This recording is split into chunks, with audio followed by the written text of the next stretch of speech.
No, it's because my hair. Yeah, you sit it up, sit down like a. I don't know how you're doing that. Put a leg down there, and then this one's like stay comfy. I'll sit back. Okay.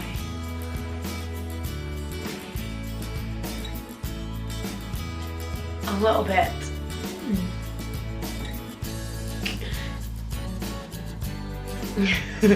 You should kiss them. Okay, that's not the topic of the video.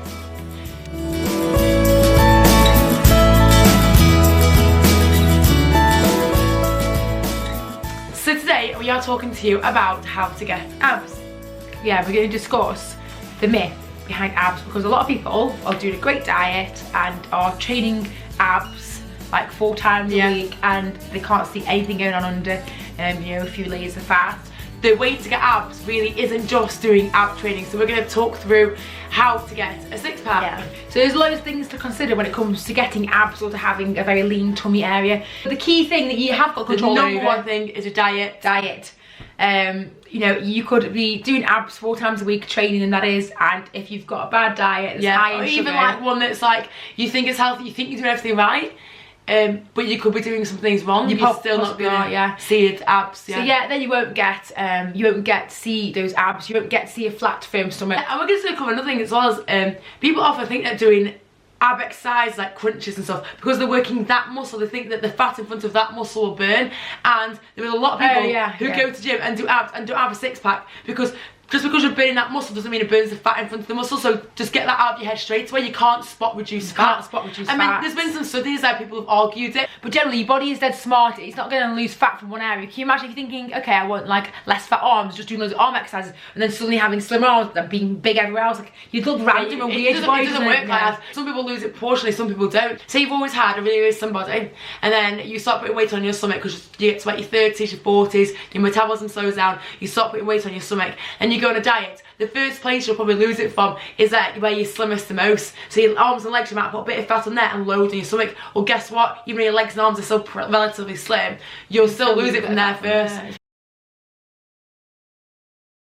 It's to make it dead simple for you. Don't have loads too much fruit every single day. Fruit's great for you, but it's still high in sugar. So, you know, 1 or 2 portions of fruit a day, great. And keep your vegetables in there nice and high. Don't eat this as diet. Don't eat diet food.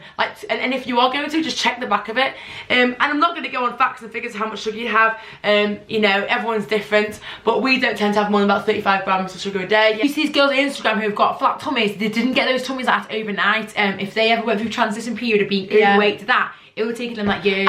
And also there's other factors involved as well, not just diet. Not doing the correct type of training. So if you're doing loads of cardio, it's going to be really difficult for you to see your stomach unless you're like a professional runner and you're running where you're like hours and hours every single day. You know, like professional athletes. But the average person who goes out for a run 40 minutes 4 or 5 times a week, often they will still struggle with their stomach area because you doing too much cardio uses your muscle for energy, and your muscle is what keeps your metabolism fast.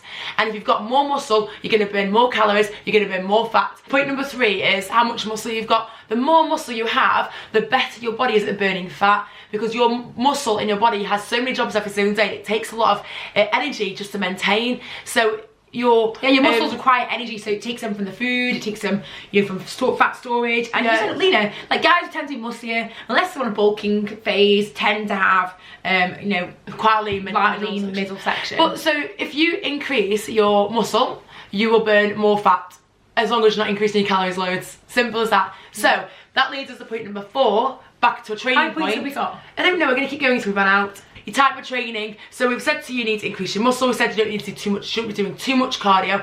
And if you're not doing resistance training, that's where you're going wrong as well. You need to get the gym, and you need to be lifting weights. You need to be lifting heavy weights.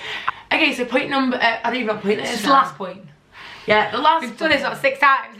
The last point is doing ab training every single day. Well, not saying you can't just train abs frequently. Training abs 2-3 times a week, fine. But if you always do abs cardio, you're not going to see your six-pack because the fat's still going to be there. And just because you're training that muscle, it doesn't mean the fat in front of it will burn, because you cannot spot reduce fat. You can't. So if you train your stomach all the time and wonder why the fat's still there, because working the muscles on the stomach are so small, they don't actually burn many calories. That takes us to the last point, genetics. So Your body type will also have a massive play on where you're holding fat. So some people, you may have a friend who have just tiny little waists, but they've got quite round arms and round legs. I'm envisaging them. You're like, so the last point it brings us to is genetics. Talk about genetics, Jenny. Genetics. Genetics, right? Some people are just going to naturally leaner on their stomach than other people. And that's life. Life sucks. Right? So, if you're another person who's not fortunate enough to be a particular lean there, it just means you have that's your situation. And you have to work extra hard and just get on with it. Leaner. Keep eating well, keep training properly. But you know what? The person who is lean there is probably very tubby on the bottom, on the thighs, probably very heavy. So everybody's got like different genetics that work for them. So just work with your body. Just work with your body. And all it comes down to ultimately is patience. You're not going to get abs in 4 weeks. And all the points we've just discussed with you as well. 8 weeks. Yeah. If you're confused, which you probably are, we're confused making this video. Us. It's not. It's just that. It's just that this is such a much talked about subject, and we're so like passionate about this subject because so many people say, "How do you abs?" I mean, show the guys your abs. I haven't got any off season. She's got quite good abs at the moment, right? They're quite cool, right? You know, she's only just started trying to lean out for a competition. She's already getting all this here. Me and Jenny have always held fat on our tummy areas. We were never one of those girls who had little tiny tummy bottoms, but we've just never been that. But over the years, as Jenny has been weight training longer time, I've been doing it for 3 years now, so I guess our body's just most efficient now. Now she finds it really easy to get leaner on her tummy when she needs to. It's not genetics for me. So that's it. It's just hard work. Right, let's just round up the video properly again. So that's it, everyone. That is our top tips and kind of information on abs and how to get them and why you can't see yours. So we hope you found it useful, and we have got loads of ideas planned for other videos. We've had people comment before what we should do next, and we love taking on board those comments, so we have got a few planned. But if there's anything you want to see us talk about, just comment below or on Instagram comment, and make sure you hit subscribe as well too if you like this video. Also finally, don't feel disheartened if you can't see your abs. Just don't let most people, 99% of people you'll see out there on the street just haven't got abs. Even the girls on Instagram, where you see them with abs, you know, they'll sit a different way. They'll have off-season time where they have you can't see them. It's not always, but you can get to a point where you'll be really, really happy with how you look.